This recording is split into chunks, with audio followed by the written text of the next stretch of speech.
Robert Scott Bell.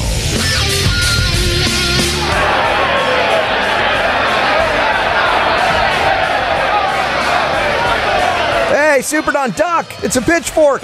Look out. Tomatoes flying everywhere. Oh, my gosh. I hope they're non-GMO tomatoes.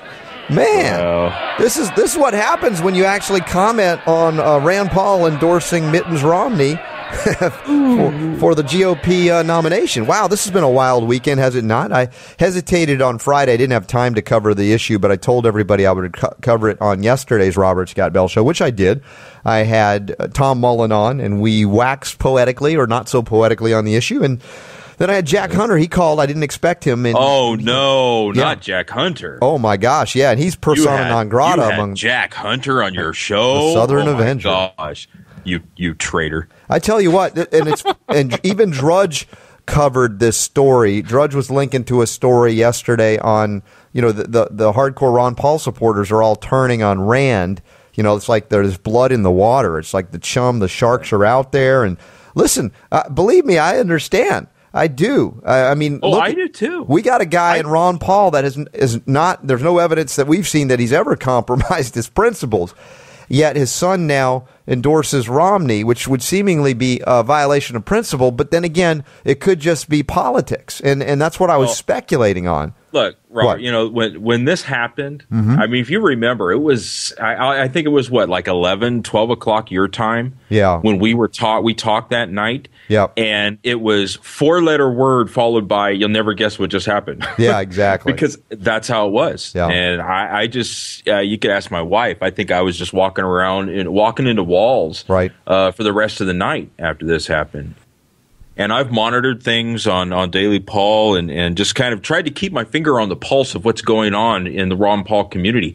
And I got to tell you, it's utter chaos right now. Yeah, well, it is crazy, all of the different directions, how things have become fragmented at this point. Nothing anybody says, nothing that I could say would bring peace to the group, and that's not my intent for doing it. I was just giving perspective, and I am. Even today, we're going to give some perspective. I intend to bring this up with Dr. Buttar, who loves to talk political healing with me, and I know he'll have a perspective on it as well. But I think the thing is here that there is a realm of den of vipers in Congress and the Senate that Rand Paul's involved with that I am glad I am not. I would never go into there to do any of that stuff. That's called politics, and it's brutal, it's ugly, it's nasty. Somehow Ron Paul has been seemingly unfazed by it as he just stood his ground. Yet at the same time, people would argue, well, what has he really done? Well, from a legislative perspective, not a whole lot. But from a perspective of rallying people who love liberty around a guy who has stood his on his principles for forever, just basically, that has been immeasurable. Now we got his son, Rand Paul, going in there. By the way, it was interesting. Mike Adams did a piece on it shortly thereafter on a linguistic analysis of Rand Paul's endorsement. And I agree. It wasn't a really ringing endorsement. I'm telling you, it was about the weakest endorsement you'll ever hear. Well, he's a family man, right? Right. And he said he would do something like this or something like that. It wasn't like he came out so passionate about Rand.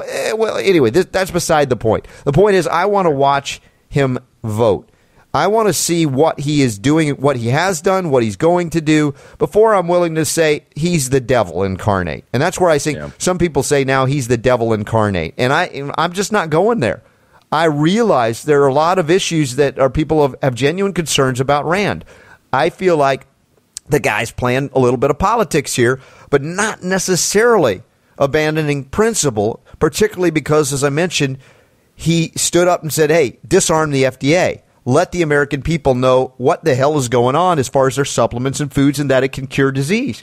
And here's a guy, in my interviews with Rand over the years, not a big user of dietary supplements. It tells me that his principles are right there at the freedom realm more than they are at whether he believes a supplement works or doesn't work, which for me is indicative of there's more positive than negative in this context. But I'm not looking for a savior. I wasn't looking at Ron Paul as a savior either, and I think a lot of people have gone over the edge in the worship of the man. They'll claim that they're not, but here's a guy who, if anybody human might deserve worship, and I'm not a guy that worships humans, don't get me wrong, you go, okay, here's a guy who's pretty much saintly in many ways. He operates as a saint. He seems to be incorruptible, as we've heard on this show. But the point is, he's still a human being, and we don't need him to lead us. We need to independently lead ourselves in our own lives. And sure, we hope that there are some people in the political machine that will wake up and say, oh my gosh, we're on a road to destruction. We may not be able to turn this thing back. Would I rather have Rand Paul in the Senate at 90% of 100 than 10% of 100 of somebody else? Absolutely. So I'm not going to cry over this intensely. I am going to watch what he does. We are going to find out where he's at, where his heart really is as this progresses. But it's not freaking me out as it did initially. I was like, oh man, really? I don't think I used a 4-letter word like you did, Don, but I'm not. No, you have a tendency to do that less than I do. Yeah, That's just me. A wee bit less. Yeah, a wee bit. Yeah. But look, the concerns that I have seen that people have, I think are legitimate. Yes. I mean, there are people asking things like, why endorse Romney on Sean Hannity's show? Of all the shows you could have picked to have done this, doing it on Hannity's show is almost a slap in the face to a lot of people. And I understand where they're coming from on that. Absolutely. There are other people that have... And Don, remember, I brought that up with Jack Hunter, and even he said, that might not have been the best thing to do. Yeah, I thought that was interesting, because that did rub a lot of people the wrong way. And there are some other things. When we talk about principle, I guess a lot of it has to do with what is your interpretation of principle, because there are people out there, and I understand where they're coming from, that would, no matter what, they would jump into a volcano before endorsing Romney, even on a political strategy. Right. And I understand why they feel the way they do, and I don't tell them that. I wouldn't say that they're wrong, but it's just something you have to try and wrap your head around. And I guess you've got people that are reacting to this where they're going, you know what, screw it, I'm done. I'm going to go now live in a cave somewhere. Right. I don't want to see anything ever again. Don't want a TV. I'm done with politics. You know what? You have the right to do that.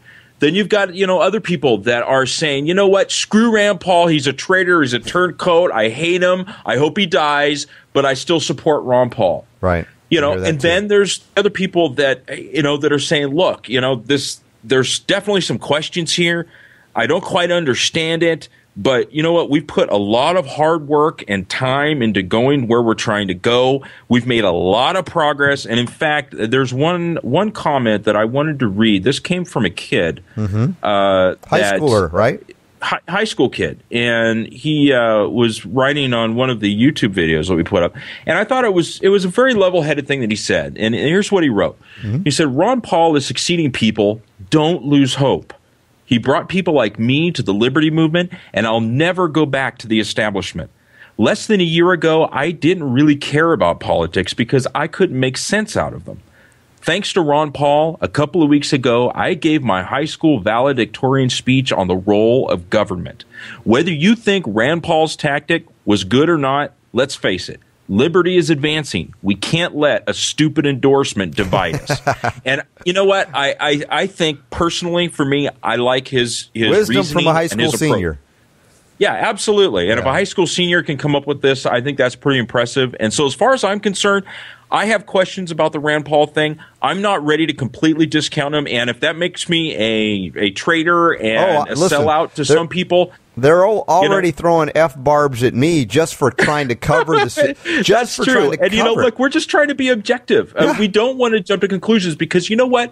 There are things that have happened in the past. And I'll tell you, I've had the wind knocked out of me in a situation like this before, because this happened to me back in 1992 when I was working for Ross Perot. Right. And it was the exact same thing. Blood, sweat, and tears. Feet on the ground. I mean, just working hard. And then all of a sudden, he just self-destructed. And it was like your dog died. I mean, it really sucked. And I see a lot of people are going through that same thing now. But you know what? Things aren't always what you think they are, whether that's the negative or a positive comment. Who knows what's going on at this point? But what really matters?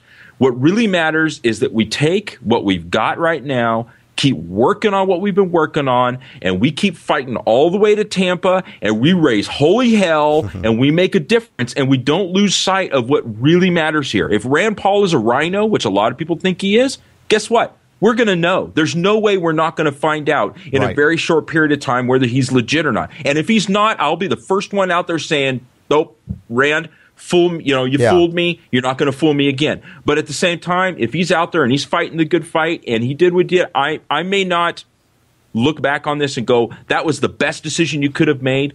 But you know what? I'm not going to throw the baby out with the bathwater. You know, I want to hear from somebody close to the Ron Paul delegates and the strategy on the ground, right? And we had someone like that scheduled, in fact, to get a perspective, a fresh perspective from the inside about what this means, what it doesn't mean, and the practicality of it. Because we could be armchair so-called quarterbacks out here. That's why I'm trying to be objective, as you said. The fact that I didn't skewer Rand Paul on a cross or something means, that I'm a heathen now. I'm just literally trying to look at it objectively and say, all right, here's the thing, and the jury's still out. Would we endorse Mitt Romney? Hell no. And I said that right from the get-go. And not in a minute. And even Jack Hunter, the Southern Avenger, who's an insider now in the campaign, said no, he would not endorse Mitt Romney. But hey, we're not Rand. That's Rand, and he's walking in his moccasins. I'm not walking in them. We can say it pretty much sucked. At the same time, is there a strategy we're not aware of? It could be, and we're going to play the wait and see. We're not going to not pass any judgment, but we're not going to totally shut them down. I think that's a more balanced and adult perspective that even this high school senior seemingly figured out. Yeah, no, I agree. And in the meantime, like I said, we cannot lose sight, because I'll bet you that the GOP, the Republican establishment, is looking at what's going on right now, all of the disarray and chaos that's going inside of the Ron Paul movement, and they're laughing their asses off right now, going, ha, ha, ha, this is great. No, we can't give them the satisfaction. Have your opinions about what Rand Paul did.